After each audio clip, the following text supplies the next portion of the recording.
So what are the best supplements for longevity? I'm going to bust on that a little bit today. I'm Dr. Tait. I am a non-surgical orthopedic doc. And why am I talking about longevity? Because I talk a lot about joints in my practice, specifically knees, shoulders, hips. And if you don't have your joints intact, you're not going to probably live a long life, because one of the root cause factors for people that live a very long time is their ability to exercise and continue to exercise out into their years. So that's why I'm so keen on this in my practice with my patients, talking about supplementation and correct supplementation, really strategic supplementation, and not just a bunch of hooey that people are doing trying to live to 180. So if we really break this down and say, what are the fundamentals of nutritional supplementation? That's what I'm going to tackle today, specifically around three biggies. This is multivitamins, probiotics, omega-3 fatty acids, and we'll add some others at the end just for fun. But what I want to talk about is selection of this. First of all, there's a lot of people on the internet that sometimes make comments like, well, you know, multivitamins just produce expensive pee. So I'm going to disagree with that, because what we know is that our food system nowadays is a little bit different than the food system back in the day. And the quality of the food coming out of farms has changed. They talk about nutrients and soil depletion and all these fun things that happen with mass farming.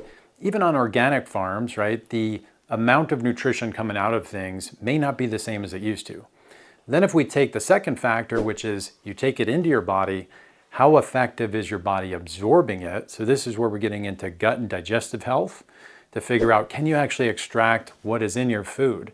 Because a lot of people will say, hey, if you eat a good, well-balanced, healthy diet, whatever that means, you should be okay, and you shouldn't need a multivitamin. So I'm going to say probably, but how do you know? So the way I know in myself is to test. And a lot of people don't get the right testing. What they do is maybe they get a vitamin D level, maybe they get a vitamin B12, and that's really about it if they get an annual panel. But you can get tests called micronutrient tests that can evaluate vitamins, antioxidants, metabolites inside of the body, right? Which through a blood draw, we can then analyze, what do you actually have from a intracellular, inside the cells where the chemical reactions are happening.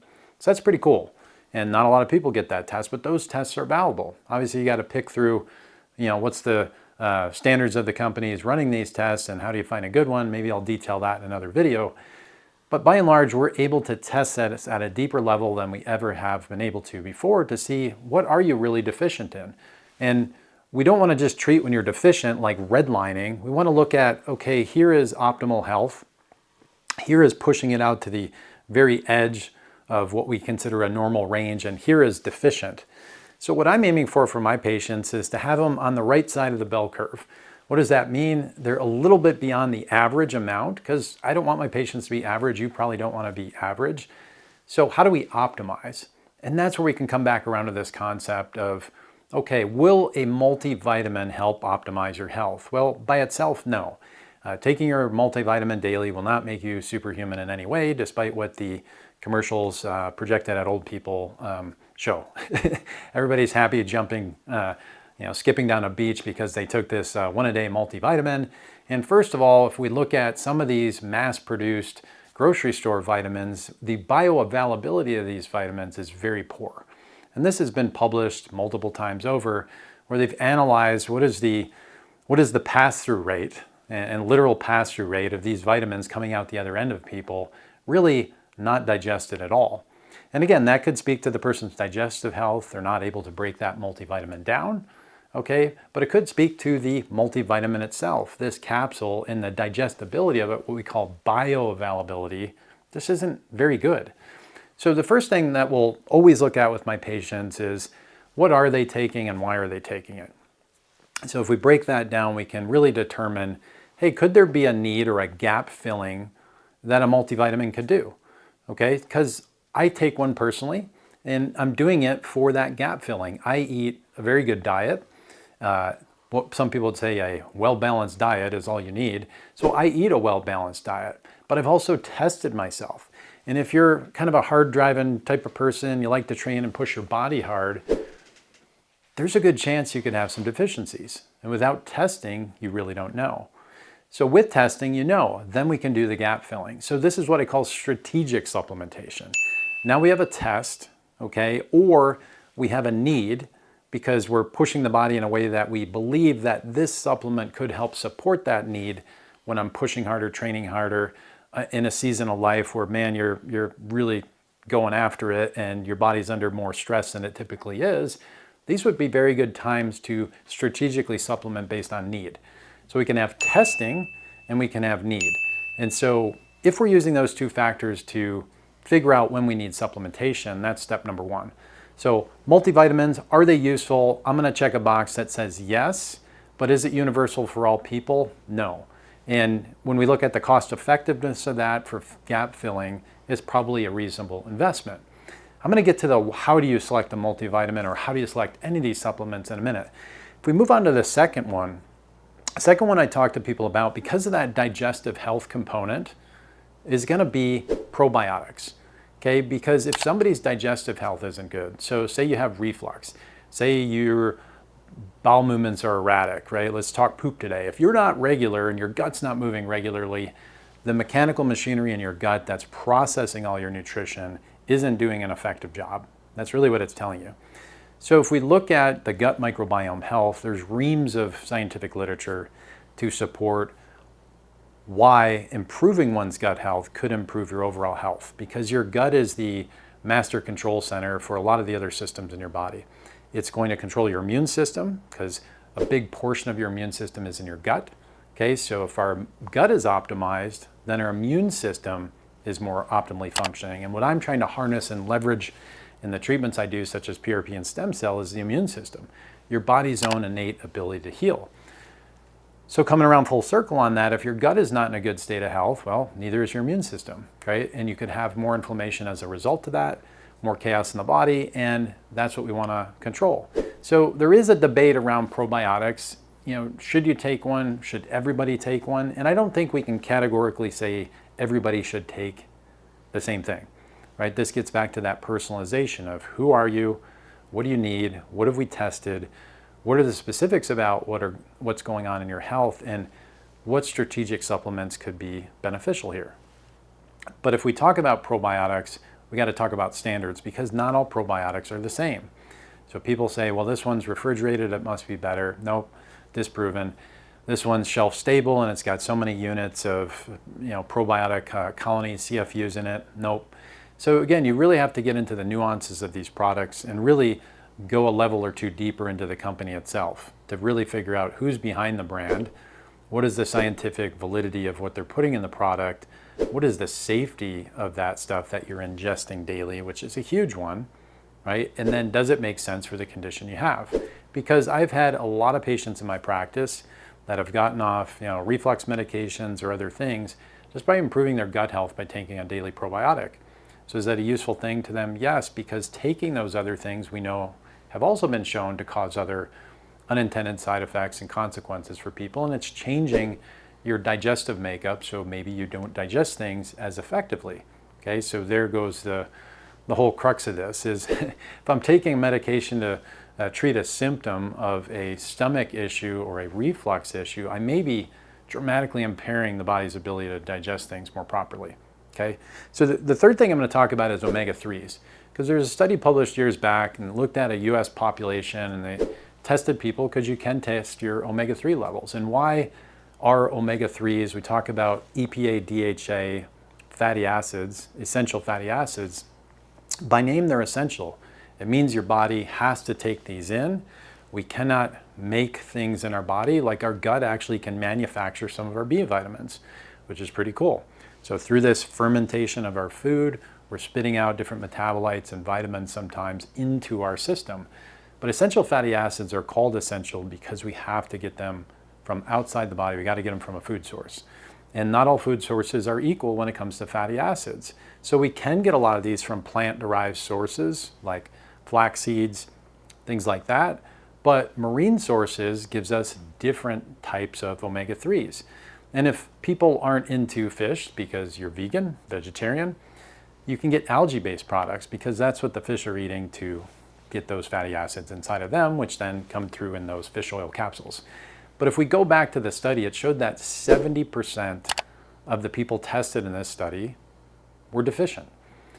So if you're running a deficiency, okay, that means 7 out of 10 people watching this are probably deficient. And if you're not repleting that in your body and you don't have those essential fatty acids, well, essentially the fatty acids are the lining of your cells.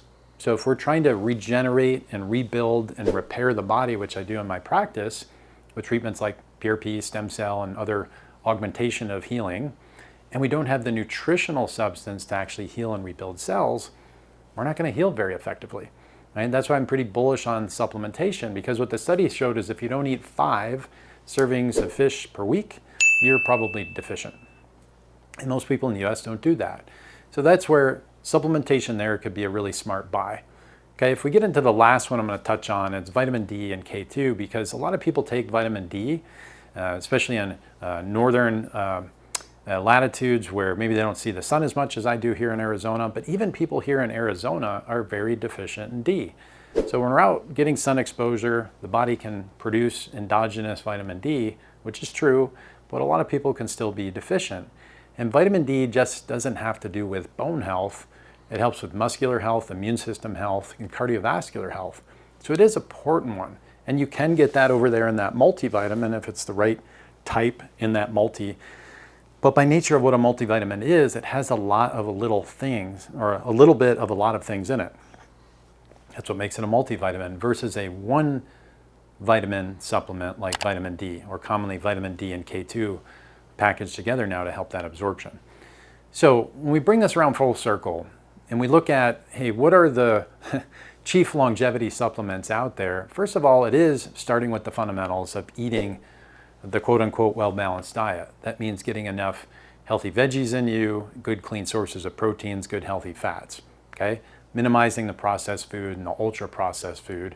Scientific literature supports that, okay? We won't split it out into the vegetarian, vegan, omnivore camps today. We'll save that for another time. But say we're just eating good, healthy, whole food, whatever that looks like to you, and your body actually feels good eating that, you're probably on the right track. So then if we're there foundationally, then we can move over here to supplementation and say the foundational supplements that I recommend people look at from a longevity standpoint are the foundational things, because if we don't have those there, then taking some obscure molecule or individual supplement here that's purported to help you live longer may, but I think if we're supporting the foundation, you're more likely to succeed there, and the rest of your health is going to benefit from them. So in that order, the ones that I'm most bullish on in my practice is a good high quality multivitamin, followed by an omega-3, and then for some people, not everybody, a probiotic, and then vitamin D and K2. The last piece I'm going to say is, how do you know how to source these things to know that you're getting something good? Like these beautiful products over my shoulder here, we've contracted with companies to help us formulate those things, and those companies have exceedingly high standards. That's how.